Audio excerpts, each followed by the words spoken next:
Hi, this is Randy from Fried Eggs Golf, and welcome to Over Easy. No, I was not chopping wood today. I was actually hitting golf balls. It was a very nice day outside. But the problem is that I come into my work to hit golf balls. So what I do is I wear this shirt if I want to be left alone because no one is asking the guy in flannel for golf advice.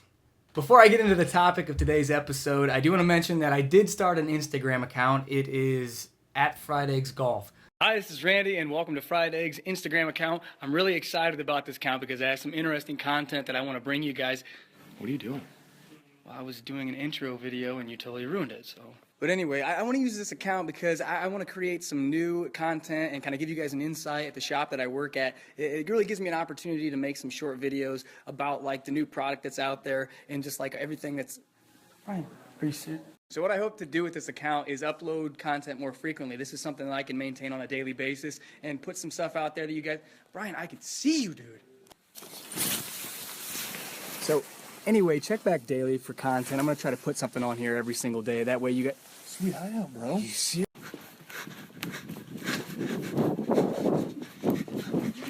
This is pretty much what we're going to do the whole time. Feel free to follow me on there. Like I said, it's at Fried Eggs Golf. You'll be disappointed, but hey, might as well. Now, the focus of today's episode is based on a conversation that I had with a friend of mine a couple days ago. I was back here in my office working.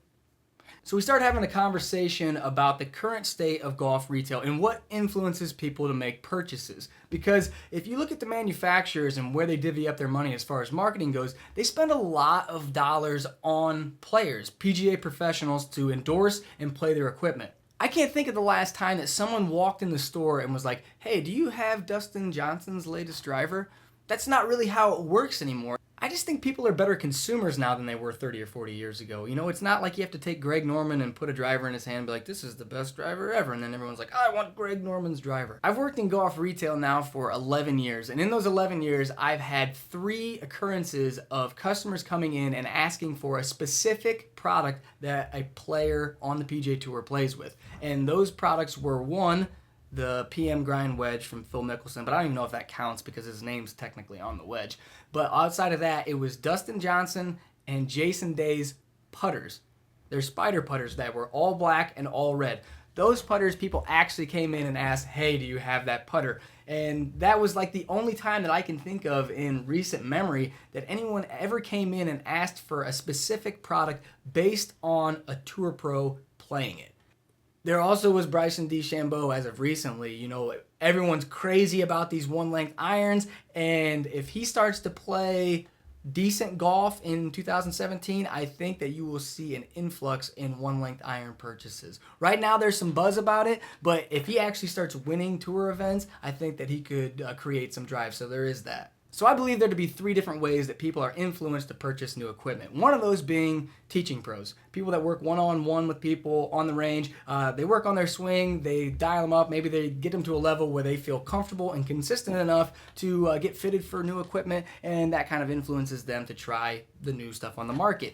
Next would be obviously club fitters. Someone comes in with like a 10-year-old driver that's like was their dad's. It's like a senior flex, 12-degree loft, and they're like, I can't figure out why I can't hit this thing. The club fitter takes them onto a launch monitor, dials in a better loft, flex, shaft situation, and gains them like 40 yards and looks like a hero, even though the fact was it's not the technology of the club, it was actually that they put them through a club fitting. Now, the third I believe to be the most popular, but not the most acknowledged source for people to buy new golf equipment, and that's golf YouTubers.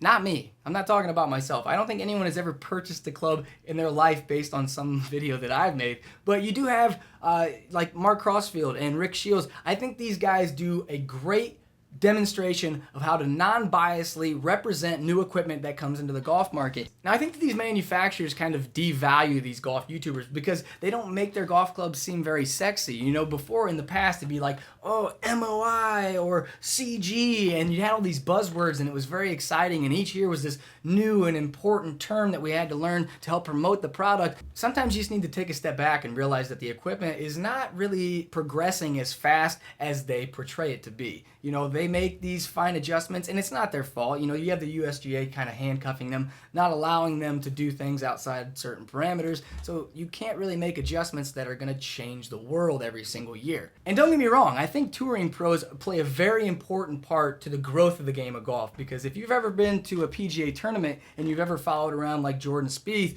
or Ricky Fowler, they have like 500 kids following them around, which is very important because those kids then grow up to love the game, learn the game, play the game, and then pass it down to further generations. So PGA pros definitely play an important role as far as growing the game, but I don't think that they have that big of an influence anymore as far as selling golf equipment. But let me know what you guys think in the comment section. I would love to know if you personally, because I didn't research any of this, this is not valid information, this is stuff I just pulled out of thin air, but it seems right, so I'm gonna run with it. So what I want from you guys is I want to know if you've ever been influenced to purchase or try a piece of golf equipment because a tour pro played it. I mean, like, you know, a driver, shoes, golf ball, whatever it may be. Did you ever walk into a retail store and say, give me one of those because so-and-so played it? If you have, let me know who the pro was and what it is that you either tried or purchased, because I think it would be an interesting conversation and a nice insight into if tour pros are actually influencing what the consumers are purchasing. And if you've never been influenced by a touring pro, was it one of the other two that I mentioned? Was it a golf YouTuber or was it your PGA pro? Who influences you to maybe consider making changes inside your golf bag? Maybe it's like your buddy, like when you show up to the course and they got like a new driver and you get to try it, and that's the way you learn about and try new equipment. You guys let me know. I have no idea. So thanks for watching. As always, please thumbs up the video, subscribe to the channel, put your comments down in the comment section below, and I will be waiting to read those because I'm actually excited to see how you guys consume information. You know, are you influenced by touring pros? Is it golf YouTubers? Is it your PGA pros? Is it just a friend? Either one of those are valid ways to receive information about new products. I just want to know how it is you guys do. So as always, thank you, and I will see you next time.